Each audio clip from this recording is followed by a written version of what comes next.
नमस्कार भक्तों, आज के हमारे इस वीडियो में हम आपके लिए बैसाख स्नान की एक बहुत सुंदर कथा लेकर आए हैं।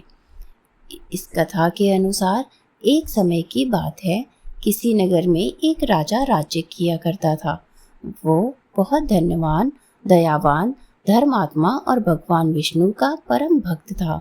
वह हर वर्ष गंगा जी में स्नान किया करता था। एक समय जब बैसाख मास आया, तब राजा ने निश्चय किया कि मैं इस नगर का राजा हूँ, मुझे पूर्ण अधिकार है कि मैं सबसे पहले गंगा जी में जाकर स्नान करूँ। उसने सारे नगर में ढिंढोरा पिटवा दिया कि गंगा जी में सबसे पहले वह ही स्नान करेगा और बाद में सब। यदि कोई पुरुष उससे पहले स्नान करेगा तो वह उसे अपना आधा राज्य दे देगा, और यदि कोई महिला उससे पहले स्नान करेगी तो वह उससे विवाह कर लेगा। ऐसा कहकर राजा ने गंगा जी के घाट पर पहरा करवा दिया। पहरेदार सारी सारी रात गंगा जी पर पहरा देते और राजा सुबह सबसे पहले घाट पर आता और स्नान करता, परंतु उसे घाट गीला मिलता और पानी हिलता हुआ दिखाई देता। राजा ने घाट पर पहरा और कड़ा कर दिया, परंतु रोज का यही नियम हो गया था, क्योंकि घाट के किनारे पेड़ पर एक बंदरिया रहती थी जो सुबह सबसे पहले गंगा जी में स्नान करती थी। अपने पिछले जन्म के कुकर्मों से उसे बंदरिया का जन्म प्राप्त हुआ था और उसे अपना पिछला जन्म याद था। वो भगवान विष्णु की परम भक्ति थी, इसलिए बैसाख स्नान किया करती थी। देखते ही देखते बैसाख माह समाप्त होने को आया। एक दिन एक सिपाही ने बंदरिया को स्नान करके निकलते हुए देख लिया और उसे पकड़ लिया। राजा के आने पर उसने सारी बात राजा को बता दी कि ये आपसे पहले यहाँ पर स्नान करती है। बंदरिया को देख राजा को आश्चर्य हुआ। तब बंदरिया ने इंसान की भाषा में उसे सारी बात बता दी। अब जैसे कि राजा ने प्रण लिया था, उसने बंदरिया से शादी कर ली। बंदरिया को ये पता था कि उसके बैसाख स्नान के फलस्वरूप वह रानी बनी है। राजा ने बंदरिया के साथ अपना पति धर्म निभाया। राजा की बहुत सी रानियां थीं जो बंदरिया का मजाक बनाती थी। देवयोग से बंदरिया का गर्भ ठहर गया। धीरे धीरे 9 महीने का समय बीता और बच्चा होने का समय नजदीक आ गया। एक समय बंदरिया ने राजा से पूछा कि जब बच्चा होने को होगा तो मैं आपको कैसे बताऊंगी। राजा ने बंदरिया के कमरे में एक घंटी लगा दी और बोला, जब तेरे दर्द हो तो तू ये घंटी बजा देना, मैं यहाँ आ जाऊँगा।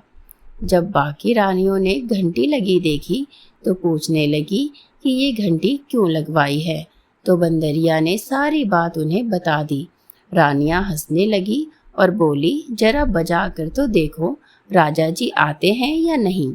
बंदरिया ने घंटी बजा दी और राजा दौड़े दौड़े वहाँ पर आए और पूछने लगे कि क्या हुआ, दर्द हो रहा है। बंदरिया बोली, मैं तो देख रही थी कि आप आते हैं या नहीं। यह सुनकर राजा को बहुत क्रोध आया। उसने गुस्से में घंटी उतरवा दी। एक दिन बंदरिया को दर्द होने लगा तो रानियां बोली, तू आंखों पे पट्टी बांध कर लेट जा, इससे तुझे दर्द नहीं होगा। बैसाख माह के पुण्य के प्रभाव से बंदरिया ने एक बहुत सुंदर पुत्र को जन्म दिया। उसे देखते ही सभी रानियां उससे चिढ़ गई, क्योंकि उनके कोई संतान न थी। वह सोचने लगी कि अब ये राजकुमार बनेगा और बंदरिया राजमाता बन जाएगी। सभी रानियों ने एक योजना बनाई और बड़ी रानी बच्चे को कपड़े में ढककर बाहर ले गई। दासी को बच्चे को देखकर बोली, इसे जाकर नदी में बहा दो। ऐसा कहकर रानियां ने बंदरिया के पास एक पत्थर रख दिया और जब राजा आए और पूछने लगे कि क्या हुआ, तब रानियां बोली कि इस बंदरिया ने तो पत्थर जना है। पत्थर देखकर राजा ने सोचा, जब बाकी रानियां कोई बच्चा न पैदा कर सकी तो इस बंदरिया को कैसे होगा। उधर जब वह दासी बच्चे को नदी में बहाने लगी तो उससे ऐसा नहीं किया गया। दासी ने देखा कि नदी के किनारे एक कुम्हार मिट्टी के बर्तन बना रहा है। दासी ने मिट्टी के बर्तन में बच्चे को रख दिया और वहाँ से चली गई। कुम्हार ने जब बच्चे के रोने की आवाज़ सुनी तो बच्चे को देखकर वह बहुत प्रसन्न हुआ कि उसके कोई संतान नहीं थी। अब कुम्हार और कुम्हारिन उसे बच्चे का प्यार से पालन पोषण करने लगे। वह जानते थे कि ये बच्चा किसी उच्च परिवार का है, क्योंकि वह एक रेशमी कपड़े में लपटा हुआ था। देखते ही देखते वह लड़का बड़ा होने लगा। एक दिन वह कुएं के पास खेल रहा था। संयोगवश वही दासी कुएं के पास आई और अपनी सहेली से बात करने लगी। बातों बातों में उसने बंदरिया के बेटा पैदा होने की सारी बात बता दी और यह भी कहा कि उसने बच्चे को एक कुम्हार के बर्तन में रख दिया था। लड़के ने सारी बात सुन ली और जाकर कुम्हार को सारी बातें बता दी। यह सुनकर कुम्हार बोला, इसका मतलब कि तुम राजा के पुत्र हो और बंदरिया तुम्हारी माता है। परंतु यदि हम ये बात राजा को कहेंगे तो रानियां हमें झूठ साबित कर देंगी। वह बालक बोला, आप मेरे लिए मिट्टी के हाथी घोड़े बना दो। बालक अपने मिट्टी के हाथी घोड़े लेकर कुएं के किनारे बैठ गया।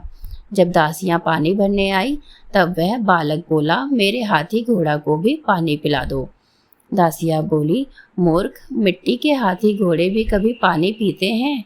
तो वह लड़का बोला कि यदि राजा ये मान सकता है कि बंदरिया के बच्चे की जगह पत्थर पैदा हुआ है तो मिट्टी के हाथी घोड़े भी पानी पी सकते हैं। दासियों ने यह बात जाकर राजा को बता दी। ये सुनकर राजा को बहुत आश्चर्य हुआ।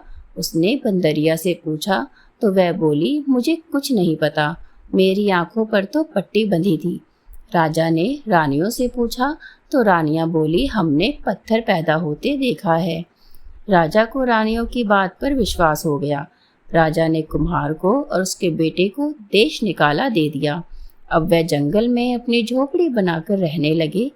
एक दिन योजना बनाकर वह लड़का मिट्टी के घड़े में पानी भरकर और पेड़ के नीचे आग जलाकर पीपल के पेड़ पर चढ़कर बैठ गया।